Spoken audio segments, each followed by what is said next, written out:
Hey guys, it's Dan. Welcome back. I had mentioned in the video where I did the Afghan Warrior review from Wargames Atlantic that I also picked up a sprue of their SAS Commandos. And the reason I did that was because I wanted to compare and contrast with their recently released British Expeditionary Force box that I had also previously unboxed for us and taken a look at. But I, as you may be well aware, am really into kitbashing. And while I don't play any World War II focus games at the moment, I don't play bolt action or anything like that, I do enjoy having miniatures in my collection, especially painted up for theoretical rule sets that I might play one day. And so since I have this British Expeditionary Force box, I thought let me at least pick up one sprue of the Commandos with the specific intent in mind of kit bashing between sets and potentially having a collection of so-called like 36 models that I could use for maybe some skirmish based World War II or alternate World War II conflict games. So we've taken a look at this sprue before. I'm going to put it aside just for the second. This is the British Expeditionary Force sprue. So I want to isolate just the Commando sprue for a moment, then I'll bring this one back in and we'll kind of take a look at them by way of comparison. But you can see from a layout standpoint, they are very similar. And it makes sense because the time period that we're depicting here is very similar. They would be similarly equipped. There'd be some small variances. But in terms of like sprue layout, still 6 models, still a bunch of heads at the top and the bottom. Weapons are toward the center. So we'll go through all of those in detail here in just a second. I just wanted to give you a quick overview shot of the sprue, as we like to do. And right away, the first thing I notice is that there are 2 crouching poses, which makes a lot of sense for the content that we're covering here. And in fact, this box, the Commandos box, was released alongside the like German sentries box that they released, which is cool. Just again, from a skirmish gaming standpoint, that is like you could very easily represent a German sentry with a World War II era German infantry model, but it's much cooler if you're playing a game that's focused on like commandos sneaking into a like munitions depot or something like that, to have models that actually look like sentries that are on patrol. So very cool for them to release these 2 kits in conjunction that way. So again, to zoom in here for a second, 6 bodies. And you can see that they are similar to the ones that we saw on the British Expeditionary Force box, where you've got basically the same style of uniform. You've got some like pouches and whatnot that are already pre-sculpted on.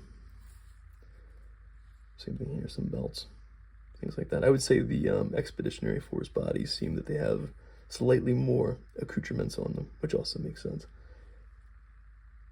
So, but again, sculpting is very crisp. There are, again, as we saw with the Afghan Warriors set, there are slightly more mold lines on this box. So I wonder actually from a production standpoint where Games Atlantic is starting to do something differently, because it really wasn't until the the Barons War box was the first one I noticed where they have like basically no flash on them, whereas these ones, and the mold line guys, I mean, we're talking like very minor detail or very minor cleanup work that's gonna need to get done here. So it's not bad at all.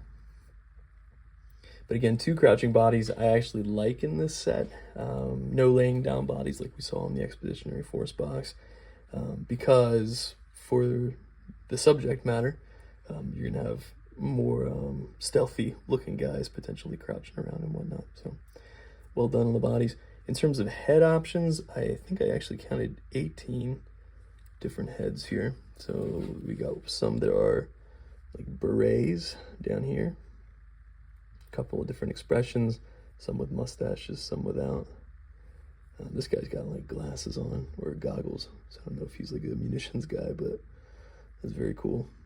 Again, little details like that I think add a lot of character to miniatures. You've got these down here that have caps on. We might call them like beanies here in the States. But that's very cool again for commandos coming off of rafts and stuff like that. This guy is like a comms guy. This is just a regular old head with nothing on it. And then down here you've got what I would call like paratrooper heads. So they're helmeted with And again, that's just another unhelmeted, unhatted head, but a couple of helmeted heads with some foliage in them, camouflage. And this is probably one of the coolest heads I think I've seen them do, which is another head with a cap, but he's got a knife in his mouth. So again, it's nice to see, like, I don't know, whimsy in sets like this. This is cool. Nice little details like that. So as we saw with the Expeditionary Force box, crazy number of weapon arms.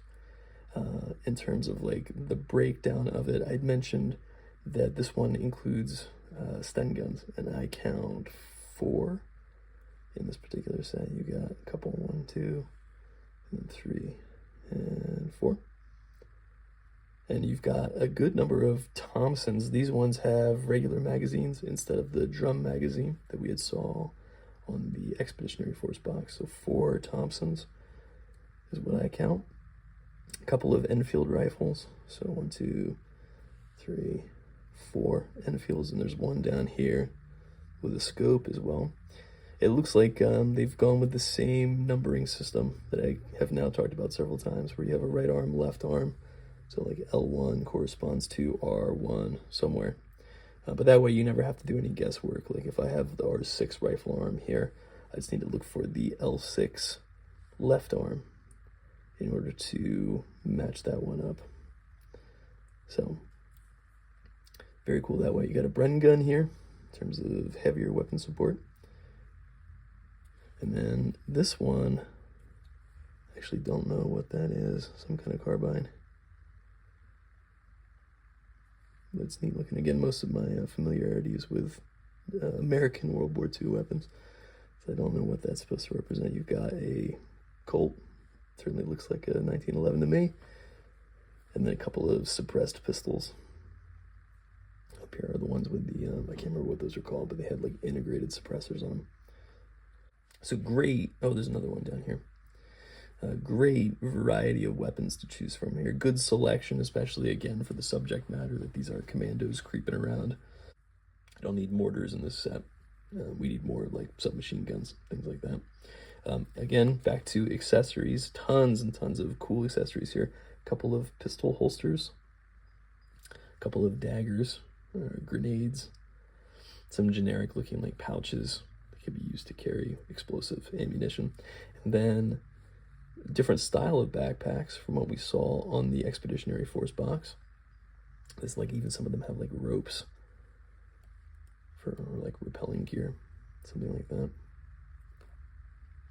So really excellent selection here. Oh, a couple more daggers down here. And in fact, there was, I think, at least one arm, in addition to the dagger mouth guy, there was one arm that had a dagger down here. So yeah, excellent selection of bits on this particular set. So in contrasting these two sets, I think it makes the most sense for me to try to build some of these for you guys. So that's what I'll cut to now. I'm going to build some models from both sets. I'll make a couple of models that are using just models from this sprue. I'll use a couple of models just from the Expeditionary Force sprue. And then I'll take some bodies from the Expeditionary Force sprue with commando weapons, and then some commandos with Expeditionary Force weapons, and we'll see how they all blend together and compare them at the end. And here we go. So I've mocked up a handful of models here out of the 2 sprues.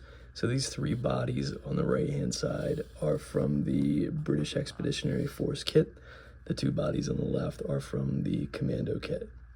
And it's funny, as I was putting them together, I realized like this laying down body makes so much more sense as a commando than it does. I mean, it works for like a mortar operator, but I think you can see that the bits are all totally interchangeable.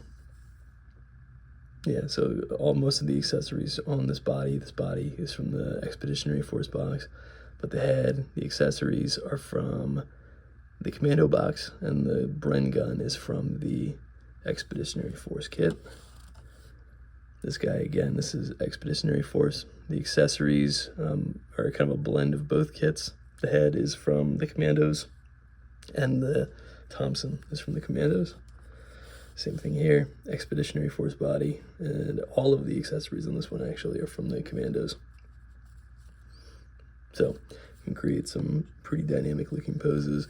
And this is the opposite. So these are Commando bodies. The accessories on this one are a blend of both kits. There's like a canteen from the Expeditionary Force box.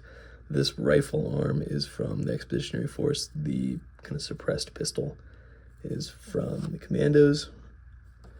And then this guy too. So this is Commando body, Commando head, some accessories from the Expeditionary Force box, and critically the Thompson, like the Tommy gun, because it's got the drum magazine in it. This one's from the Expeditionary Force box. So you can see these bits are totally interchangeable. It's clear that they were designed to be interchangeable kits. And they work so well, they, I think, complement each other so well that I would go so far as to say that if you're getting the Expeditionary Force box, I would strongly recommend you also get the Commando box, just because they complement each other so well. Again, just from the Commando box, you could just take these heads and make a small unit of like paratroopers out of your Expeditionary Force, for example. Even if you're getting the Commando box for like skirmish games, but it's worth probably picking up like at least a sprue of the Expeditionary Force just for the weapon options. Again, like to add laying down Bren guns to the Commandos.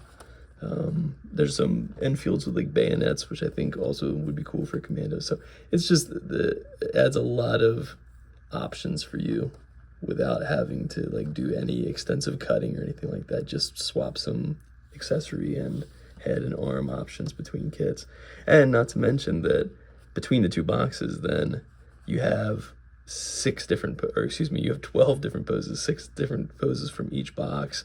So even if you were picking up both sets to use all British Expeditionary Force heads on, for example, that would give you 12 total poses instead of just 6. So I think, again, the kits complement each other very nicely. And as we saw with the Expeditionary Force box, the Commandos are another excellent kit from Wargames Atlantic. So thanks again for dropping by, guys. And until next time, happy gaming.